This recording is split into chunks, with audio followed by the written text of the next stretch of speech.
Hello friends, स्वागत है आप सभी का व्हेन द स्टार्स गॉसिप के न्यू पार्ट में। पार्ट की शुरुआत होती है ईव किम को दिखाने के साथ, जो कि उसी रिपोर्टर के साथ एक इंटरव्यू दे रही थी। और ये इंटरव्यू इस मिशन के पहले शूट किया गया था, जहां इंटरव्यूअर ईव से उसके इस मिशन के बारे में पूछता है, क्योंकि एक कमांडर के तौर पर ये उसका पहला मिशन था। साथ ही वो ईव से उसके रिलेशनशिप स्टेटस के बारे में भी पूछता है।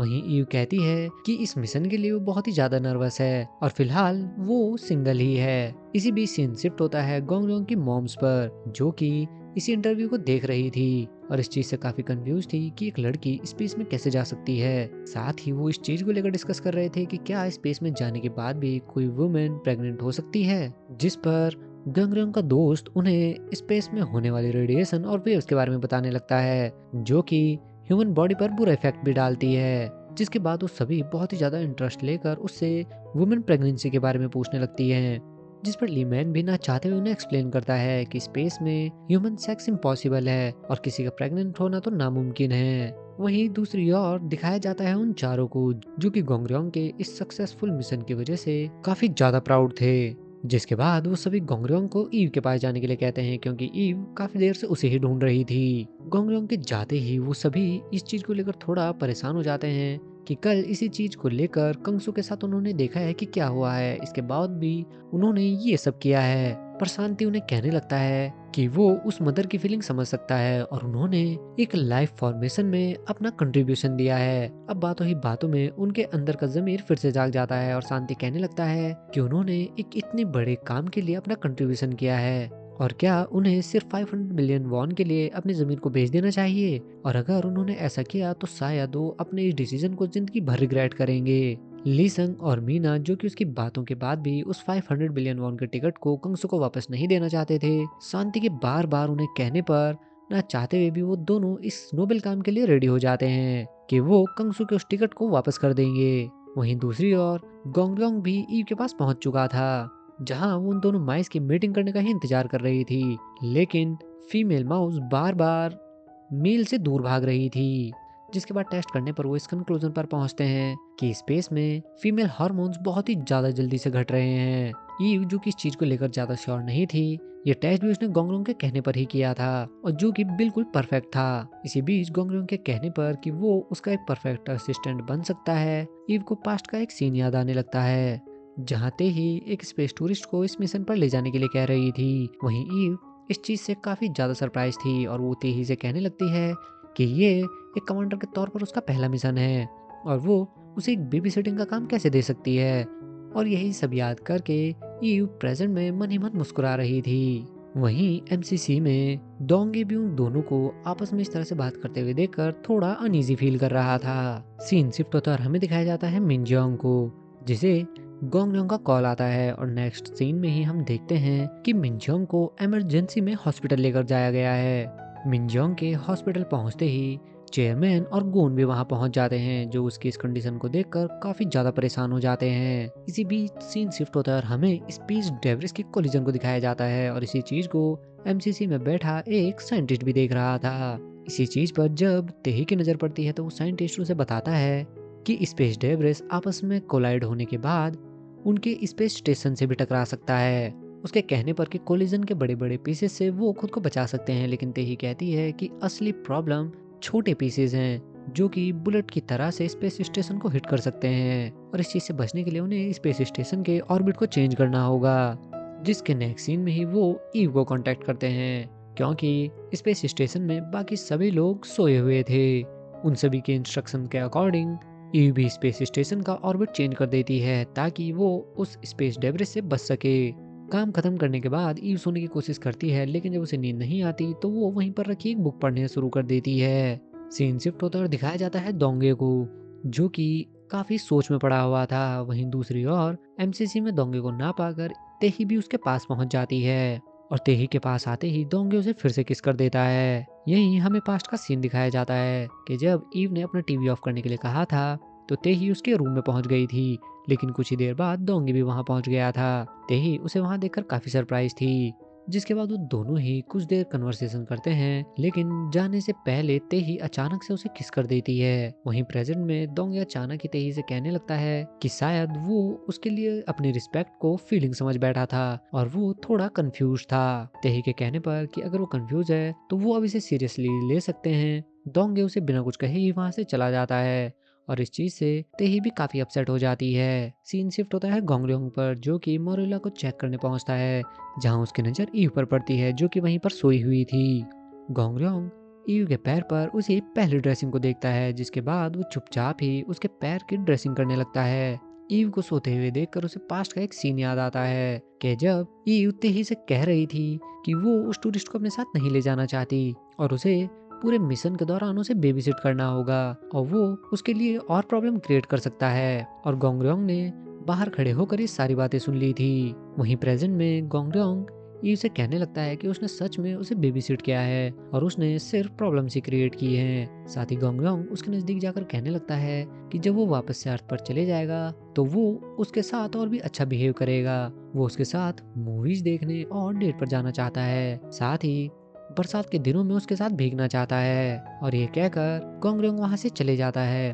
दूसरी ओर दिखाया जाता है उन तीनों को, जो कि रात के अंधेरे में कंगसू के रूम के बाहर पहुंच चुके थे और काफी देर स्ट्रगल करने के बाद वो फाइनली इस डिसीजन पर पहुंच जाते हैं कि वो कंगसू के इस लॉटरी टिकट को वापस कर देंगे। सीन शिफ्ट होता है हॉस्पिटल में, जहां मिनजियोंग अभी भी बेहोश पड़ी थी। वहीं दूसरी ओर गोंगरयोंग फाइनली उस मोरेला को चेक करता है और ये देखकर बहुत ही ज्यादा हैरान हो जाता है कि वो 16 सेल्स में डिवाइड हो चुका है। गोंगरयोंग मिनजियोंग को कॉल करता है। पहले तो ये कॉल कोई नहीं उठाता, लेकिन जैसे ही गोंगरयोंग का दोस्त उस कॉल को उठाता है और गोंगरयोंग उन्हें बताता है कि वो एक एग को मोरेला में चेंज करने में सक्सेसफुल हो गया है, वो सभी बहुत ही ज्यादा शॉक हो जाते हैं। और मिनजियोंग, जो कि अभी तक बेहोश थी, गोंगरयोंग की आवाज सुनकर वो भी होश में आ जाती है। वहीं स्पेस में उसी समय कंगसू भी वहां पर पहुंच जाता है। वो उससे इस बारे में जानने की कोशिश करता है, लेकिन गोंगरयोंग उसे इस बारे में कुछ नहीं बताता और वहां से चले जाता है।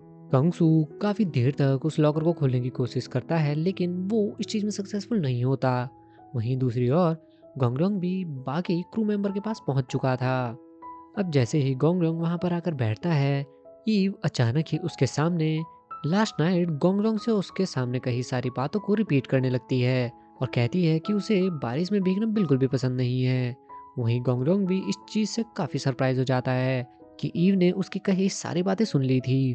कि उसी समय कंगसू वहां पर पहुंच जाता है और गोंगरयोंग के साथ लड़ना शुरू कर देता है कि वो मैनुअली सिर्फ अपने हाथों से ये नहीं कर सकता और वो इस बारे में बस बताने ही वाला होता है कि बाकी सभी उसे चुप करा देते हैं ताकि ईव को इस बारे में कुछ भी पता ना चले।